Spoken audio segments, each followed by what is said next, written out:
Hi student. GIT का online class में आप सबका स्वागत है। और आज की क्लास में हम पढ़ेंगे मेमोरी यूनिट के बारे में, यानी कि मेमोरी यूनिट ऑफ कंप्यूटर। क्योंकि पिछली क्लास हमने आपको बताया था सेंट्रल प्रोसेसिंग यूनिट यानी कि सीपीयू के बारे में। तो जिस सीपीयू में हमने आपको बताया था कि सीपीयू 3 भागों में बांटा गया। कितने भागों में? 3 भागों में। कौन कौन सा?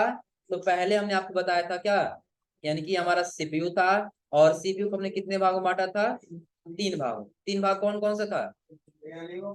एएलयू, यानी कि पहले हमारा सीपीयू। सीपीयू में पहला क्या था? एएलयू। एएलयू के बाद से सीयू, और सीयू के बाद से एम। तो सबसे पहले हमने पढ़ा था क्या?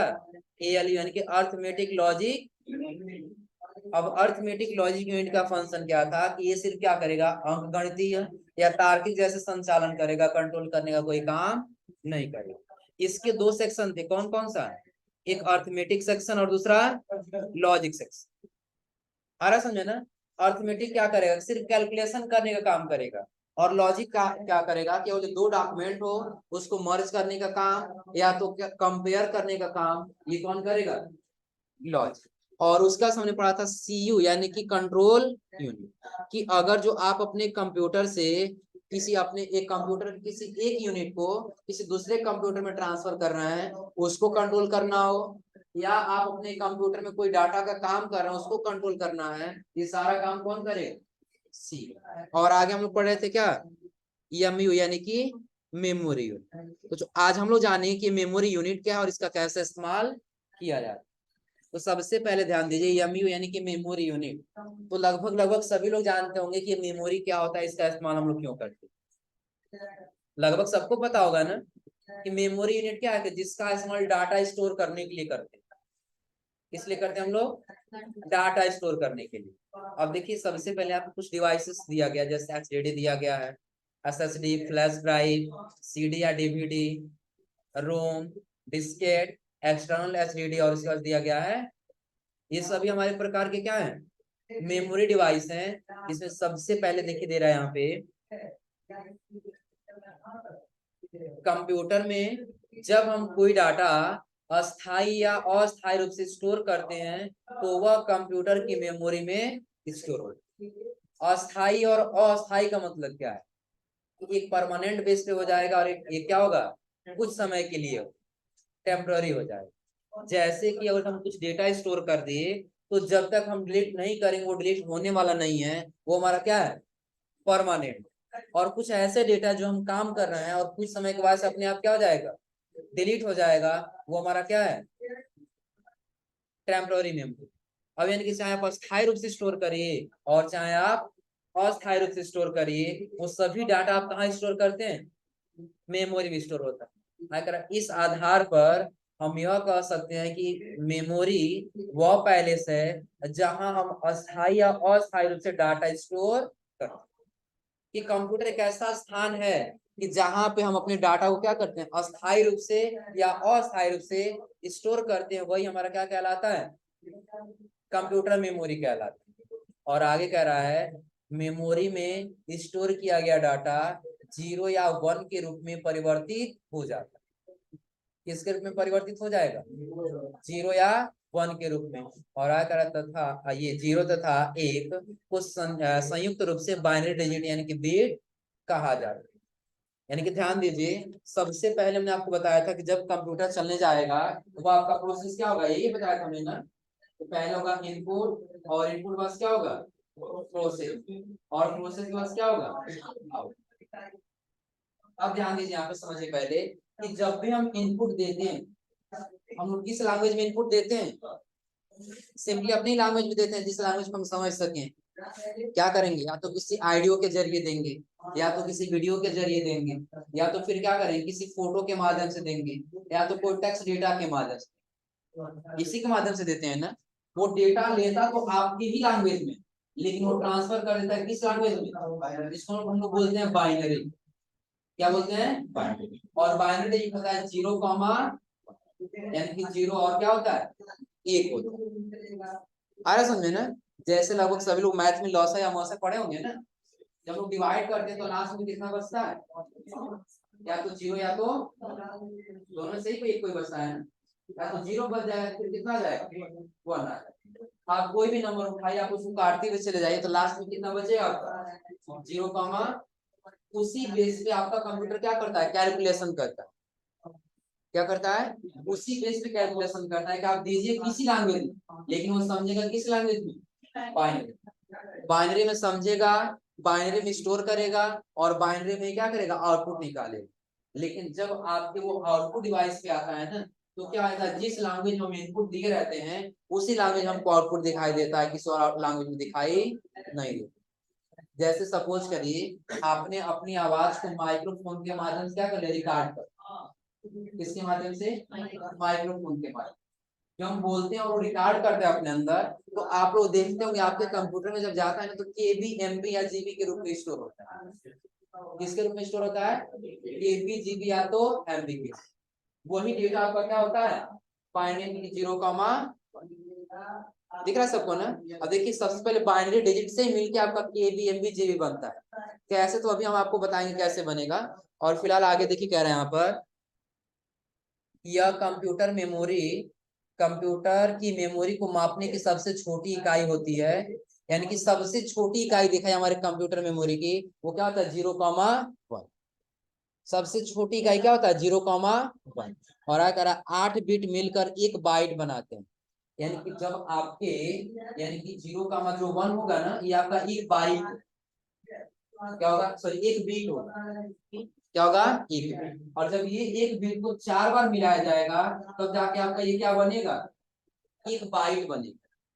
तब जाके क्या बनेगा, एक बाइट बनेगा। और अगर जो एक कैरेक्टर यानी कि लेटर हो सकता है, डिजिट हो सकता है, या तो सिंबल को स्टोर करने के लिए क्या होता है, आवश्यक मेमोरी होता है। कि अगर जो आपको एक कैरेक्टर स्टोर करना हो ना, एक लेटर, जैसे आपने यहाँ पे लिखा है ये लेटर, तो ये आपका क्या हो जाएगा, एक लेटर हो जाएगा, एक वर्ड हो जाएगा। आया समझ में ना।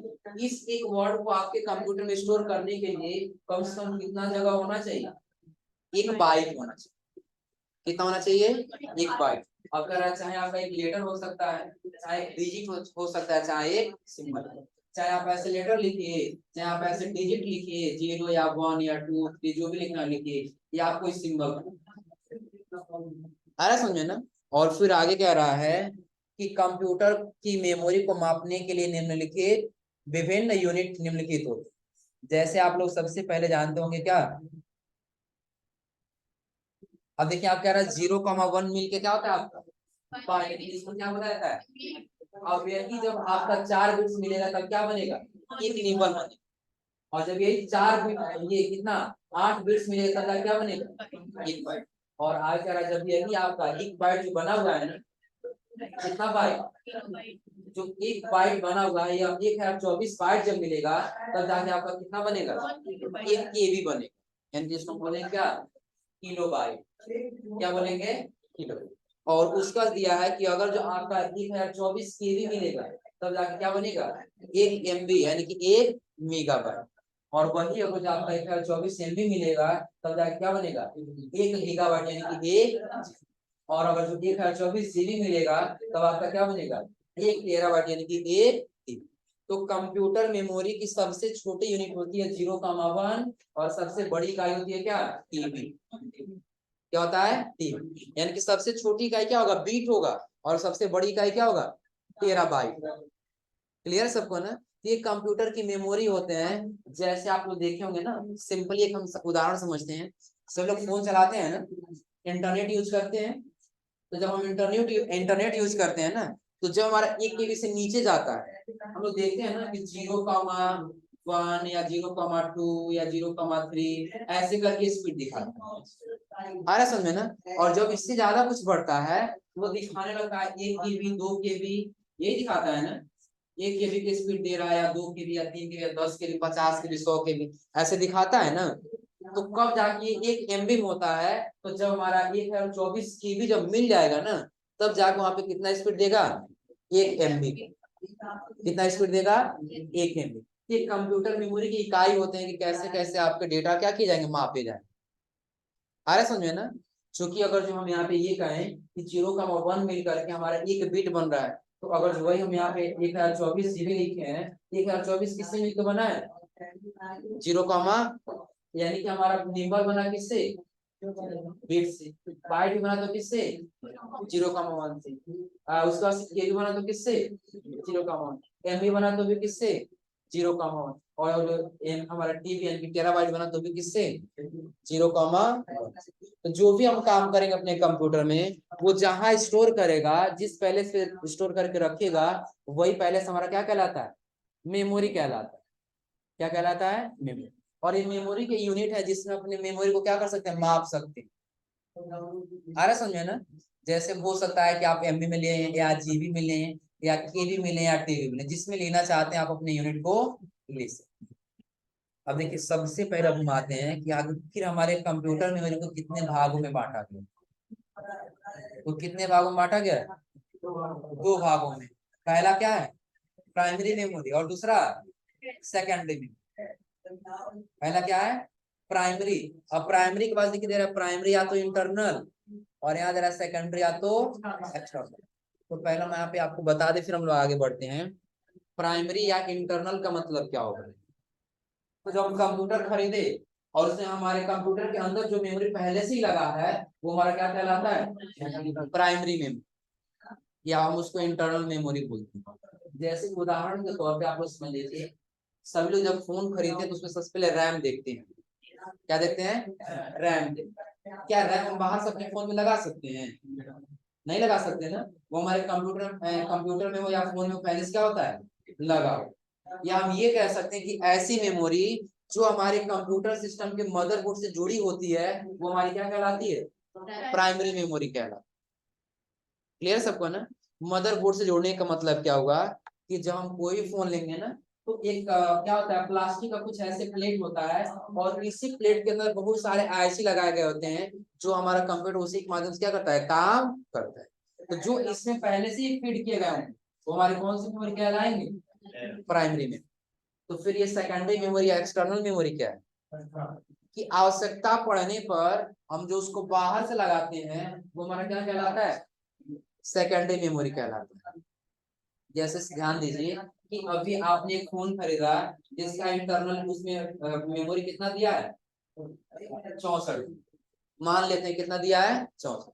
हम फोन खरीदने पहले यही कहते हैं कि इसमें इंटरनल स्टोरेज कितना दिया है, यही कहते हैं ना, इंटरनल 64 दिया है, 128 दिया है, 32 दिया है, ये पहले हम लोग चेक करते हैं। लेकिन जब ये 64 GB एक्स्ट्रा डेटा हमको स्टोर करना होता है, तो क्या हम उसके स्पेस को बढ़ा सकते हैं, नहीं बढ़ा सकते हैं ना। तो हम अलग से लगाते हैं, मेमोरी लगाए या तो पेन ड्राइव लगाए, तो अपने डेटा को क्या कर सकें, स्टोर कर सकें। तो जो हम बाहरी से लगाते हैं, अलग से लगाते हैं, वही हमारा क्या होता है, सेकेंडरी मेमोरी। क्लियर सबको ना। और सेकेंडरी मेमोरी के बाद से जब आगे जाएंगे, तो यहाँ पे बता रहा है कि आखिर मेन मेमोरी हम इसी को क्यों बोलते हैं। जैसे आप लोग यहाँ पे देखिए, यहाँ कह रहा मेन मेमोरी। मेन मेमोरी में किसको किसको रखा है, रैम को। और आखिर रैम और रोम को मेन मेमोरी क्यों कहा जाता है, तो सिंपल एक उदाहरण समझ लीजिए, हम मेज, किससे, मेज।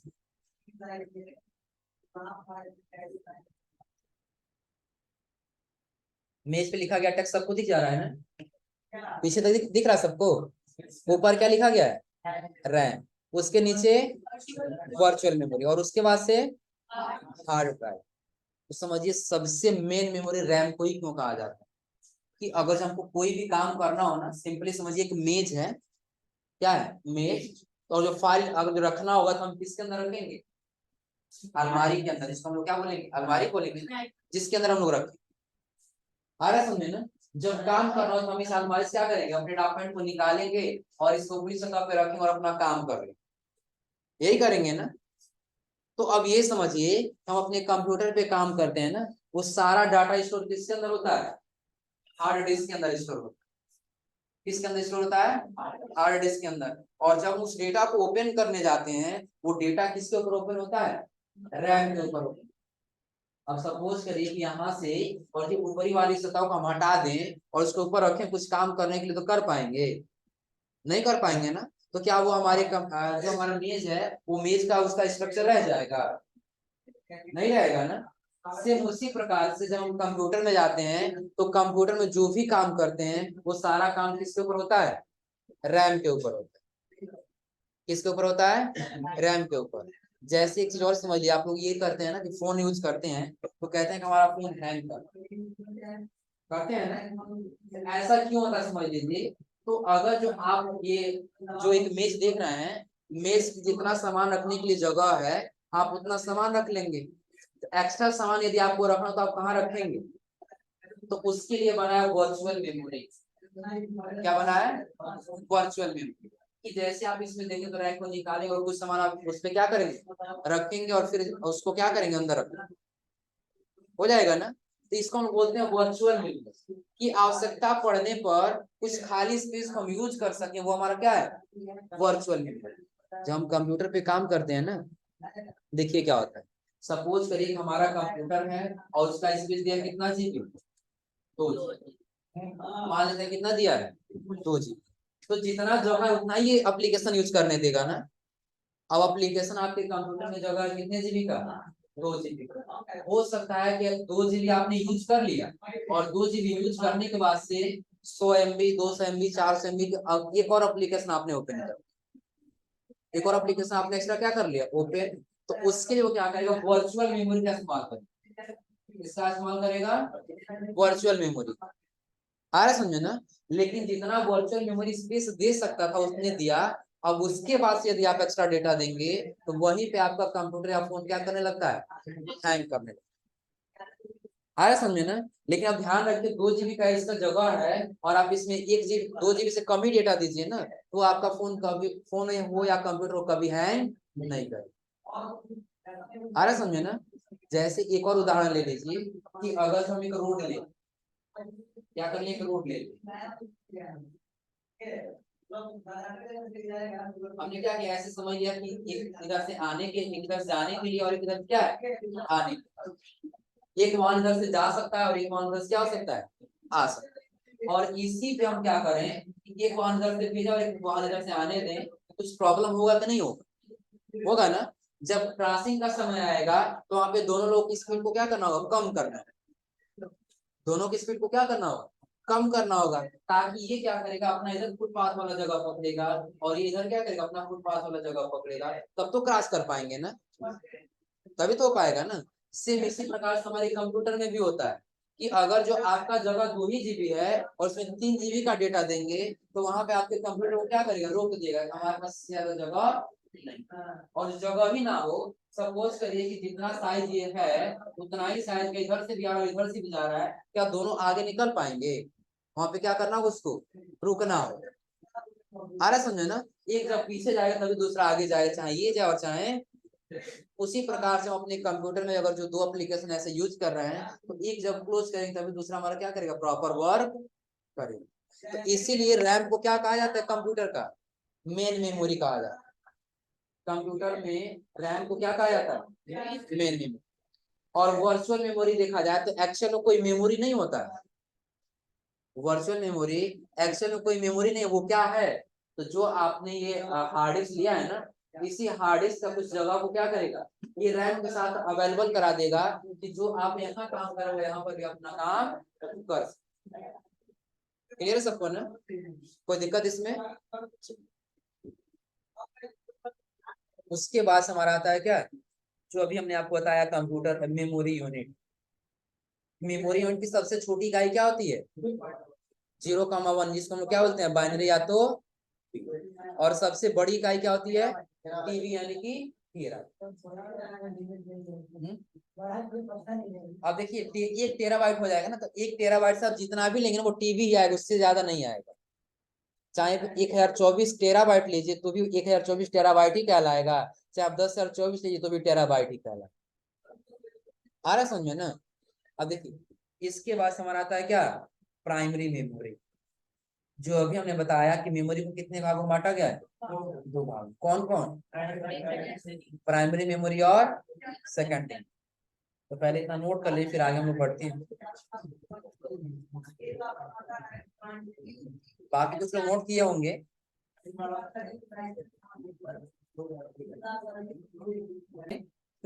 आपको पढ़ के आइएगा मेमोरी क्या है, मेमोरी कितने कंपोनेंट्स है, क्या क्या है, कैसे हैं, ये सभी पढ़ के आइएगा आप लोग। आज के लिए बस इतना ही।